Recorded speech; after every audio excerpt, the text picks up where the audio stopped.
Phillip, what would we like? What's your favorite drink?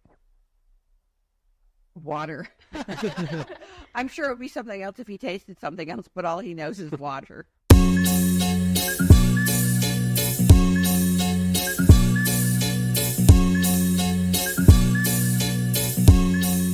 morning, Mustangs. Welcome back to the podcast, Career Talk with the CIA. I'm your host, Phillip. We're your co-hosts. I'm Kylie. I'm Lucy. And we have a very special guest today. We have Hope and Phillip. Yeah, there's another Phillip on here. But Hope, go ahead and introduce yourself, and Phillip, and where you work at Casa. I'm Hope Hennessy. I work for Casa of Lea County. We are court-appointed special advocates. We recruit and train volunteers in the community to advocate for children who are in the legal system due to child abuse and neglect. We also provide supervised visitation to families affected by domestic violence, and we provide safe custody exchanges. And then we have Phillip, who works in court with children who've been victims or witnesses of violent crimes when they need to testify, as well as going into juvenile detention and providing emotional support and encouragement for the young inmates that are in juvenile detention. Okay. And Phillip is an almost 8-year-old black lab trained by Assistance Dogs of the West in Santa Fe, and he's been working in Lea County since 2017. Oh, wow, 2017. I think Phillip likes getting pet. He does. Petting is one of his favorite things, as well as terrorizing the neighborhood cats and chasing squirrels and getting into anything that has water. All right. So what got you started working at Casa? Like, did you go to college? If you did, what's your major? Actually, I was working at USW when it was CSW. It used to be College of the Southwest. And there were some changes going on within, and I had a friend who had previously worked here, and she asked me to meet with the former executive director of CASA because she thought that we would be a good fit. And so I went to meet with her, and when I realized what CASA was about, because I actually had no idea what CASA was about, I immediately wanted to be a part of their mission and be service to community and to the children of Lea County. And so I've been there ever since. And in the almost 17 years that I've been with CASA, the program has grown. We developed the visitation program as well as the canine program. And so it's been super rewarding to be a part of that. And for those who don't know, Casa of Lea County was actually the first CASA program in the nation to work with a dog. As well, we are the first program to work with a dog in court in the state of New Mexico. So we're pretty proud of being innovative.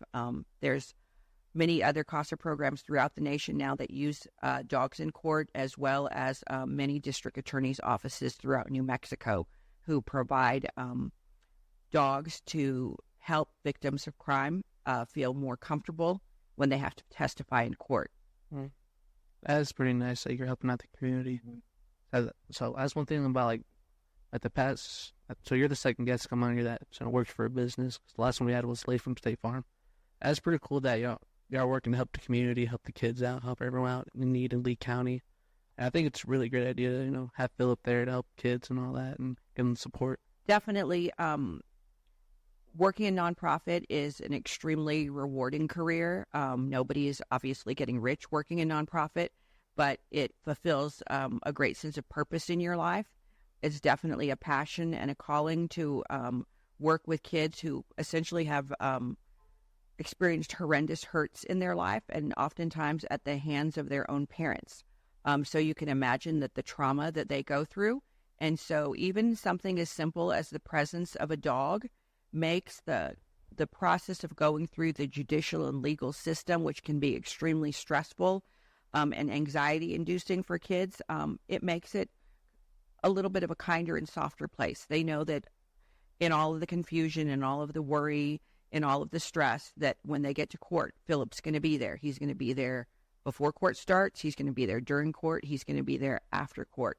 And then with our kids in juvenile detention, while some of them have committed horrible crimes, they are still children, and they often have their own story that if you learn it, you sort of do get to the point where you can't forgive what they did, but you can understand that if they, for instance, this is an extreme example, but I did have a young man who was convicted of accessory to murder, and he was beat with a steel pipe by his own mother when he was a toddler. So it makes you look at how can we expect a person to have compassion for another person, to understand what it means to hurt another person, that it's wrong to hurt another person, when the one person who was supposed to care for them inflicted pain upon them. And so Phillip is often the first opportunity that they have to let their guard down. It sort of levels the playing field. And instead of them looking at me as somebody who's part of the judicial system or part of the legal system, I get to be like the cool, nice lady who brings snacks and the dog that they get to pet and play with. And it lets them be kids again. And it helps them find that person that they lost along the way. And I've just been very fortunate to have developed great relationships with some of these young men over the years. And as they move on to their commitments, because the Lea County Detention Facility is a holding facility while they're going through the judicial process. Ultimately, they may be released home, or they could be sentenced to a long-term facility until they're 21 years old. And having Phillip there really just takes off the stress and anxiety and helps those questions that they have in their head about who's gonna, or what's gonna happen to me next, who's gonna be there for me. And so I keep in touch with some of these young men as they move along through the system, or even after they are released from the system, and they call me and they tell me, if it wasn't for Phillip, I wouldn't have had the opportunity to talk to you. You might be the first person who's ever cared about my feelings. You might be the first person who wanted to know my story, who took an interest in me, who said you were proud of me, or any of those kinds of things. Sometimes they'll tell me you and Phillip changed our life just by coming in and showing that you care. So it's super, super rewarding career to be in. And I just look at it as like I'm the lucky person that gets to see Phillip do all the magic. I'm just the lady at the end of the leash. When I said during a golf tournament, I would love to have Phillip right next to my side.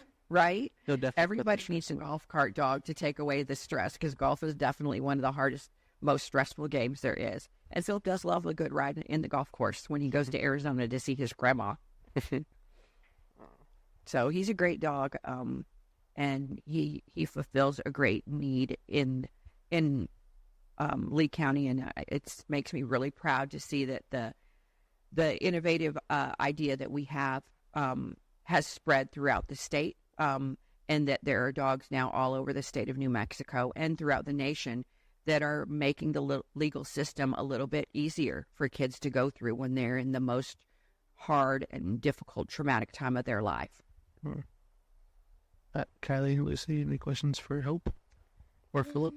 What is the hardest part of the job for the both of you?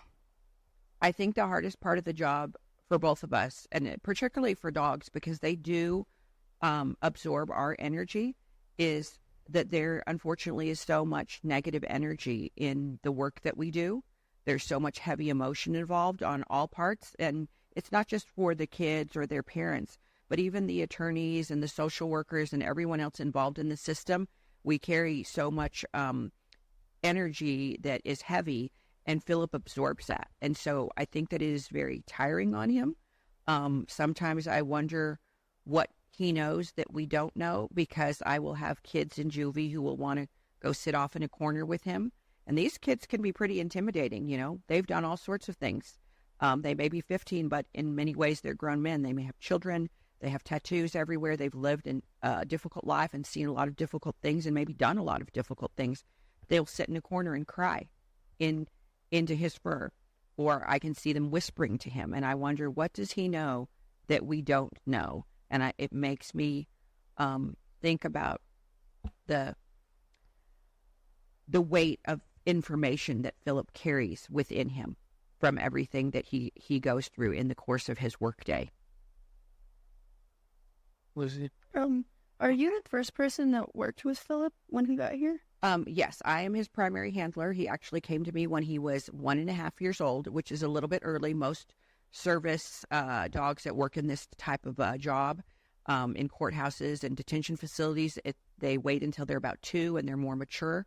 The first one I had, I got him when he was 2.5. But because we had a year lapse between that dog passing away and getting Phillip, they kind of sped up the process, considered the fact that I was an experienced handler, and gave him to us early on.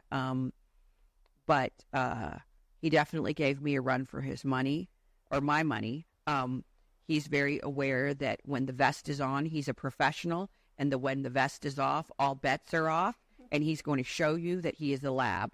So if there's water, a garden hose to destroy, furniture to eat, or anything like that, in the first 3 years, he definitely did it. And then something happened, like all labs. He turned 3 years old, and then he was like, I'm good. I'm just going to lay around to look cute now. So, yeah. Let's see. I want to see if you know Phillip really well. What is his favorite snack that you'd say? Phillip's favorite snack is probably yogurt. Yogurt? Yes. I know dogs can eat yogurt. Actually, it's very good for them. Really? I give Phillip a good scoop of yogurt every single day. It's not any different from humans. It regulates their gut health. It puts good bacteria in their gut so that their digestive system is working well and keeps them from, gaining excess weight. So he loves yogurt. He also loves a good pup cup from Starbucks. For his birthday, you got to give him a little puppuccino. Right. That's what I did for my dog back at home. Is Phillip spelled with 2 L's or 1 L? Phillip is a 2L. Oh, just like me. Right. Did you hear that, buddy? Oh, you're tired. He was actually named after you. You didn't know. Really? I knew it. Congratulations. I told you. Welcome to your namesake. Yeah, Phillip's going to go back to my dorm room with me, huh, Phillip? We're going to take a nap probably together. Do that. The one thing that I've discovered with these working dogs is that they literally have no loyalty, which is what makes them good at their job. Because if he was extremely bonded to me, then he wouldn't be able to engage with children as well as he does. It's his lack of loyalty and his love for human beings and human affection and attention that if I walked out of this room and never came back, he'd be like, peace, lady. I'm with them. So it's a really cool thing. And then, of course, as a handler, we are trained to maintain a kind of boundary. So I have my own personal dogs, and people often ask me, why do you baby talk your personal dogs? But with Phillip, you kind of have this. And it is because, and this is maybe not the best analogy, but is one that I was told long ago. It's sort of like the wife and mistress. I'm supposed to tell what Phillip does to do, but everybody else keeps him happy. So the reward is for him to interact with other people. When he does what I ask him to do, I give him the reward of interacting with other people. So he does have a tremendous love for other people and literally could care less if I disappeared. Sometimes when I leave him at the vet for boarding, if I go on vacation, 10 days later, you'd think he'd be happy to see me. And it's like he's looking at a watch. Really? You're here already? I was having fun. Why are you here? Leave for another week. He really loves all people. I wish that's how my dog was back at home. That little rat. But yeah, next question is does Phillip make work at Casa pretty easier? He does. Not only is he a tremendous help to us in the job that we do, but with our volunteers, because they go to court. They are assigned specific cases and they advocate for specific children. And it's very stressful for them to go to court. They're not attorneys. They are laymen. They are citizens of Lea County who've gone through a training, but nonetheless, to go up in front of a courtroom and speak to a judge in front of the parents about what the best interest of the child is, which is often not things that the parents want to hear, because our volunteers may be recommending this child does not go home to these parents. This is not a safe environment. That's a stressful and scary thing to have to do. And especially when they're new and not seasoned in doing it, they get very nervous before court. And so to have Phillip there at court for them to kind of, de-escalate, I mean, it's been proven over and over through studies that dogs lower our blood pressure, they lower our anxiety, they make us feel more calm. And so he's there for them. Even the sheriff's department will come up to the 4th floor, and I'll be like, oh, what's up? And they'll be like, oh, we just came up here because we knew Phillip was up here. So, the attorneys will stop by to pet him. The social workers will be excited to see him. He really just makes court a little bit of a less stressful and more friendly place. And I think that allows people to do their jobs a little bit better if they don't have the weight of that stress upon them. He's getting up. Okay, Phillip? And then just having him in the office, because, there's days that we get new cases in and we read the case files, and it just blows your mind that human beings are capable of inflicting such horrors on their own flesh and blood, their own children. And it can be really, really hard. And having Phillip there, dogs, especially these dogs that are purpose bred like Phillip, and who have,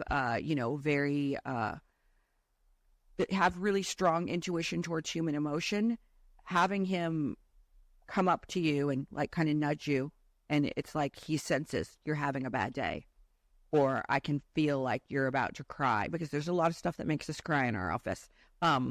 And, he's like, he'll just put his head in your lap. And it's just that feeling that you're not alone. And he can't talk.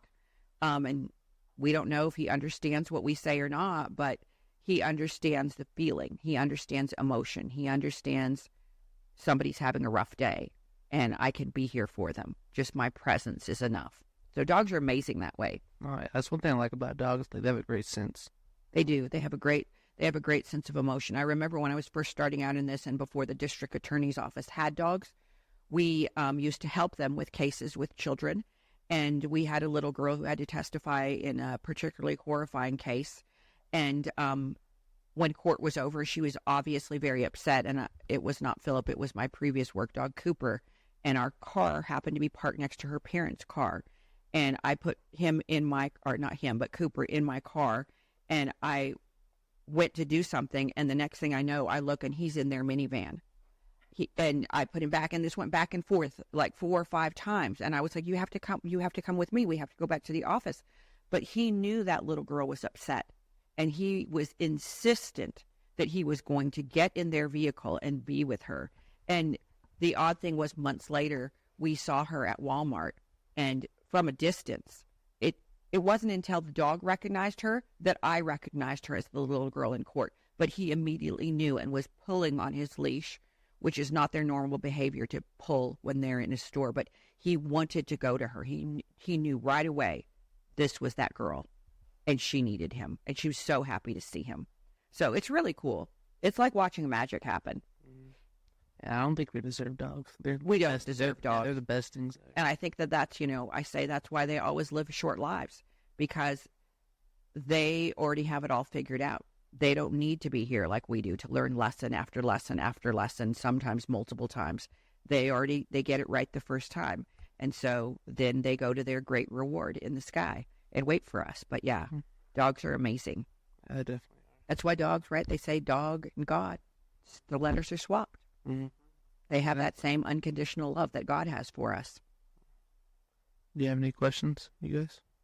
What is your favorite part about your job? My favorite part, which surprises most people, is working in juvenile detention. I have a tremendous passion for the young men in juvenile detention. A lot of it goes back to my own personal experience of caring for somebody when I was young who made some really poor decisions, and I didn't realize what his background was, and he went away on a life sentence and spent the majority of his adult life incarcerated. He is out now and doing well, but it put within me a desire to help young men and women who come from backgrounds where they're challenged, and they may not have the right support system to put them on a path for success. It broke my heart to see somebody with such potential throw their life away and change the course of their life so greatly. And so my favorite thing is working with these kids and getting to know them and really tried to help them. I look at it as returning to themselves, because they don't need to be anybody different than they already are. It's just along the way, somehow they got lost in this crazy world. And I want them to see all of the goodness that is within them that they may not see, and see that God has purpose for them in their life. And that the worst mistake that they ever made does not define the man that they need to become. So, and that every day we do have that choice when we wake up and open our eyes to choose differently for our life. So that's my favorite thing, to see them progress and grow, come out of their shells. Sometimes they're very angry. They're very verbally violent, sometimes physically. And to see as time goes by, they soften, they move from the back of the room to the front of the room. Now they're looking at me in the eyes, they're participating, they're doing their work, they're contributing. And then sometimes they get to the point where they're like, I really love coming to your class now. I've learned so much about myself. That's the most rewarding thing of all, truly. And juvie days are by far my favorite day of the week. Okay. When you were younger, did you ever see yourself pursuing this type of career? No, absolutely not. Absolutely not. I wanted to own a Baskin-Robbins ice cream store and be a Dallas Cowboy cheerleader, even though I'm not a Cowboys fan. But they did have the best cheerleaders, and then I realized I have 2 left feet, so that was going to work. I wanted to be a civil rights attorney and a writer, and my parents convinced me I would never make any money. So now I'm a nonprofit, which, again, nobody gets rich off of. But it's funny, as you get older, you can look back on your life and you see the signs. So at the time that I was going through some of the things as a college student, having this person in my life who had made some choices that, changed his life drastically, I didn't know that was part of God's plan for me. It wasn't until I started this work and ended up in juvenile detention, which was just a fluke thing. It was never part of Casa's plan to work in juvenile detention. It happened just by accident. And then it was like, can you keep on coming? Can you keep on coming? These kids respond to you. And then I looked back and I realized this was all part of God's plan for me. It was his plan. The thing that I didn't understand that happened in my 20s led me here. It was meant to lead me to this work that I'm doing. And so, and then when that young man, who now is a grown adult, like myself, middle-aged person, got out, he came back into my life as a friend, and he was able to help me understand the mindset and the mentality and the background of these kids. So he actually helped me be better at my job. And so I even look at that and think that was part of God's plan too, was for him to come back into my life as a friend and to help guide me in my career so that I could be even more effective in what I do with these young men, because I have a greater understanding from his own experience of what they are going through and what he went through when he was their age. So, yeah. I never thought. I really thought I was going to eat ice cream and shake my pom-poms. It didn't really work out that way, but I have no regrets. I can say Baskin-Robbins, best crafts. Right. I thought it was going to be like the greatest job ever. I'm going to have ice cream every day. But, yeah, I never thought that it would end up this way. But I look back and I think every step I took led me exactly to where I needed to be. I never thought I'm from California. What I am doing in Lea County, New Mexico makes absolutely no sense other than to God, because he knew that there was a place for me here to do the work that I did based on the experiences that I went through. Mm-hmm. I like how you have passion for your job. That's one thing I like to see people. They're not doing it for the money. They just want to make a difference in someone else's life. This is what I've told my own children. I have 2 boys, and one's 25, almost 25, and the other just turned 18 last week.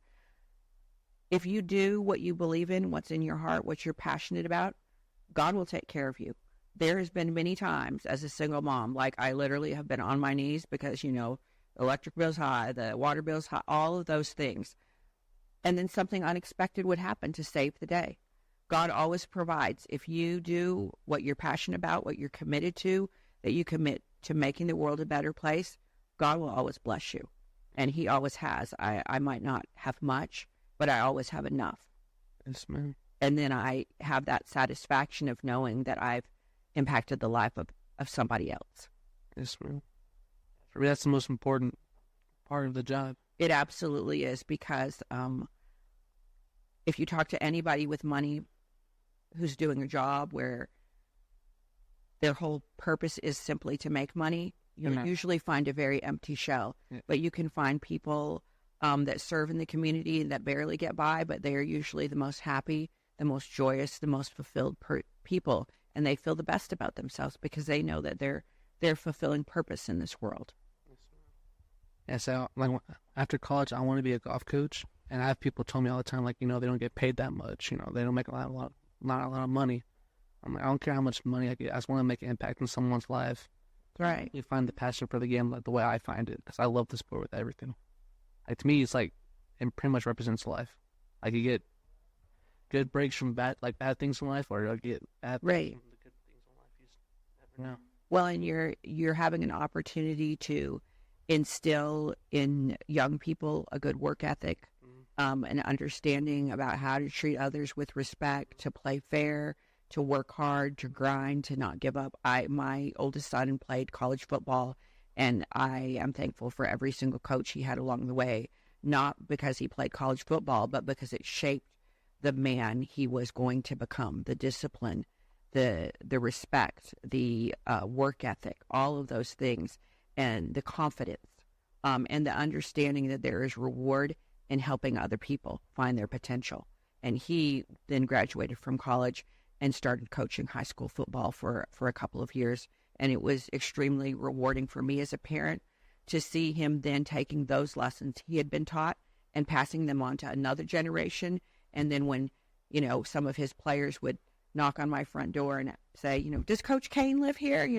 And so we're dropping off his favorite snacks, but to see the affection that they had for him, the excitement that they had for the coach and player relationship, and to know that he was a good influence in their life, it really made everything full circle. So I think coaching is an extremely honorable profession.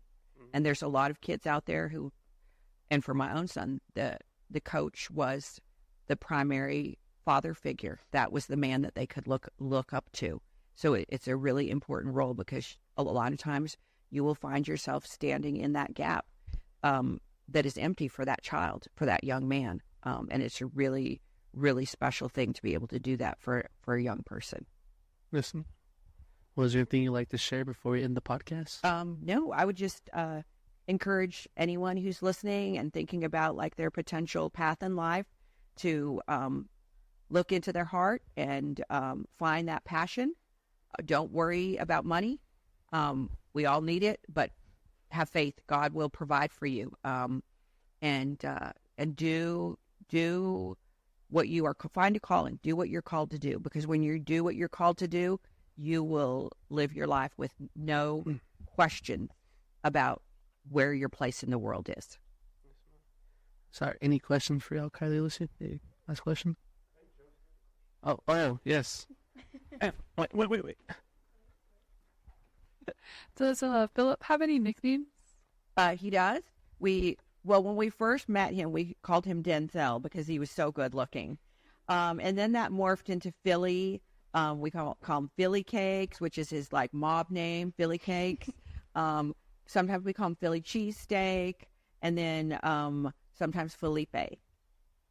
That's awesome. Okay, one more question. If Phillip was a professional athlete, what sport would he play? Golfer. Well, that's an interesting question, because as a football mom, I want to believe that he would be a football player.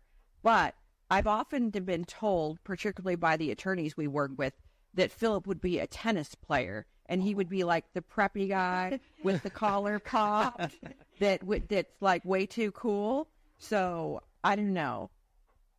But I think he's deep soul and a big thinker. So that then makes me think he has to play either golf or baseball, because those are the thinking man's sports, in my opinion. Golfer. So, yeah.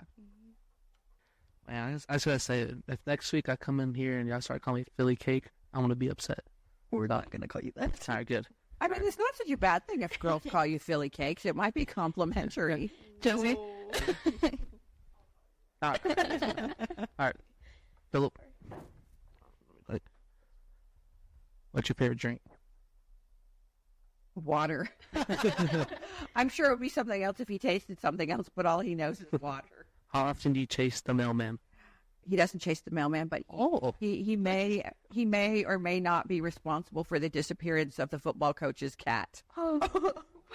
Where is the cat? This would be where Philly Cakes, the mobster, steps in and says, "I have no knowledge of that. I plead the fifth." It's okay. Oh, he knows. Oh, he knows he's in trouble. Philip, that is the one habit that I have not been able to break him of, is that he loves to chase a cat and get them by the tail as they're about to go over the fence. His yard, his rules, right? How often do you chase cats? Say whenever no one's looking, because I don't like to be yelled at. Do you feel intimidated by squirrels? Absolutely not. The neighbor has a tree that's over 100 years old right next to our driveway. The first thing Philip does when he jumps out of the car is run over to the tree and put his feet up on the trunks to look to see what squirrels are around. Last question. He's actually run me into a tree Really? in an attempt to chase a squirrel, literally like the cartoons, smack dab into the tree. Philip, you crazy dog. Well, thank you, Hope and Philip, for being on the podcast. It's great to get to know you about Casa. Hope. Bye, Philip. Philip's done. Is it nap time? All right. Thank you, Mustangs, for tuning in this week's podcast. Be sure to watch the next video. Like and subscribe, turn on post notification, and make sure you share with your family. Look how cute. Philip, what would you say? What would you say? If you heard him.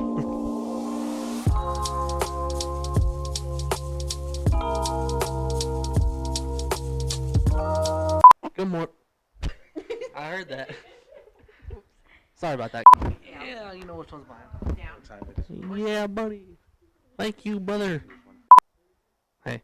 What do you have to say for yourself, Philip?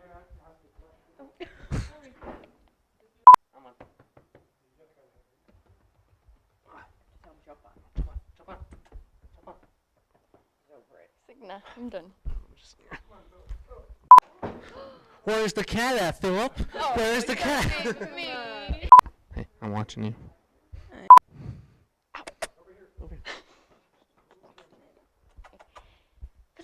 Philip. Are you done? I won't ask about the cat. Come over here.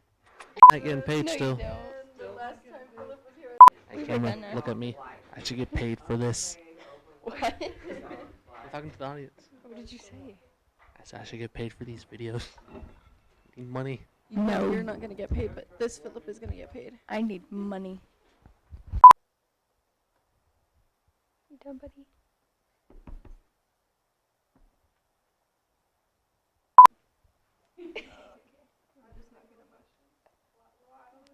This is not Special guest. It's on, but it's not working. yelling in Jose's ear. It's broken. This video is sponsored by Dr. Pepper. All right. Y'all all right? Oh, Philip, are you ready? Philip down. Or not. He's like, but it's showtime. This is my best Yeah, life. perfect. Ready? It is showtime. Ready, Philip? Camera 2, I want a raise for these videos. You probably can't hear me, but I want a raise. Over again. I would pick to work on it like. Hello, Mustang. Boy. Welcome to my ASMR. Oh! See, Brian, you're not old. You jumped over that pretty good. Jose, this better be in the blooper reel. If not, my prices will go up to 1,000. Don't cut the camera. Don't cut the camera. Don't cut the camera. Yeah, back up. You did not just do that to my mic. We need to get her out of this room. That was unacceptable. Oh, Philip, what's your hot dog yell?